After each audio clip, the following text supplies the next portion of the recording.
দেখো বাইরের ডগিটা ডাকছে আর ও কীভাবে বসে আছে দেখো। হ্যাঁ, লেপ কম্বলের ভিতরে কীভাবে বসে আছে দেখো। আরে ইঁদুর বসে আছে। বলু ইঁদুর হয়ে গেছিস? জড়ো সড়ো হয়ে কীভাবে বসে আছে, কান খালি খাড়া করছে। কোন দিক দিয়ে ডাক আসছে?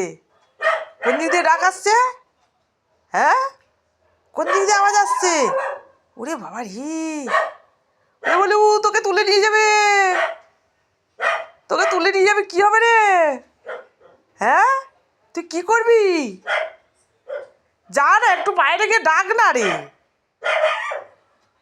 তোর আওয়াজ শুনলে ওরা আর কেউ আসবে না এই পাড়ায়। ডাকো ডাকো ডাকো দেখি, ডাক। এই, তুই তো জোরে আওয়াজ দিতে পারছিস না। ভয়েতে কিভাবে আছে দেখো, ভয়েতে কিভাবে বসে। দেখি দেখি মুখখানা দেখি। ওরে বাবারে, ওরে বাবারে, কি করছে মুখখানা নিয়ে।